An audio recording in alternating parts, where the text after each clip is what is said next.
తెలుగు జాతికి మరో అరుదైన గౌరవం దక్కింది. కేంద్ర మంత్రి వెంకయ్య నాయుడును ఉపరాష్ట్రపతి ఎన్నికల అభ్యర్థిగా అధికార ఎన్డీఏ ప్రకటించింది. ఢిల్లీలో సమావేశమైన భాజపా పార్లమెంటరీ బోర్డు ఈ మేరకు నిర్ణయం తీసుకుంది. పార్లమెంటు ఉభయ సభల్లో కలిపి అధికార కూటమికి స్పష్టమైన ఆధిక్యం ఉన్నందున ఉపరాష్ట్రపతిగా వెంకయ్య ఎన్నిక లాంఛనం కానుంది.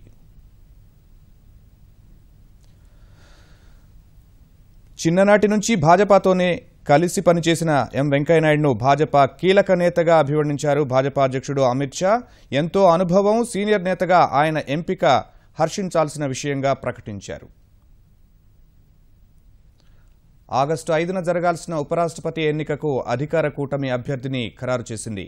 ప్రస్తుతం కేంద్ర సమాచార ప్రసార శాఖ, పట్టణాభివృద్ధి శాఖల మంత్రిగా ఉన్న వెంకయ్య నాయుడు జాతీయ ప్రజాస్వామ్య కూటమి తరపున ఉపరాష్ట్రపతి ఎన్నికల బరిలో దిగుతారని ప్రకటించింది. ఉపరాష్ట్రపతి ఎన్నికలకు నామినేషన్ల దాఖలుకు మంగళవారంతో గడువు ముగియనున్న వేళ భాజపా పార్లమెంటరీ బోర్డు ఢిల్లీలో సమావేశమై ఈ నిర్ణయం తీసుకుంది. ఎన్డీఏ ఉపరాష్ట్రపతి ఎన్నికల అభ్యర్థి ఎవరన్న దానిపై రకరకాల ఊహాగానాలు వినిపించినా ఆ అవకాశం వెంకయ్యకే దక్కుతుందని ఆదివారం రాత్రి దాదాపు స్పష్టమైంది.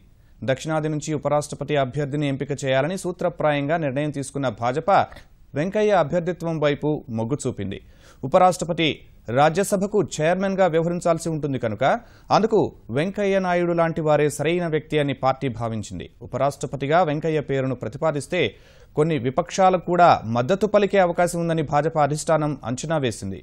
భాజపా అధ్యక్షుడు అమిత్ షా స్వయంగా వెంకయ్య నాయుడుకు ఈ విషయం చెప్పారు. అయితే క్రియాశీల రాజకీయాల నుంచి తప్పుకునేందుకు తొలుత విముఖత వ్యక్తం చేసిన వెంకయ్య తుది నిర్ణయం తీసుకునే అధికారాన్ని ప్రధాని నరేంద్ర మోదీకి విడిచిపెట్టారు. ఇలాంటి పరిణామాల మధ్య సమావేశమైన భాజపా పార్లమెంటరీ బోర్డు అన్ని అంశాలపై విస్తృతంగా చర్చించింది. వెంకయ్యను ఉపరాష్ట్రపతి అభ్యర్థిగా ప్రకటించింది.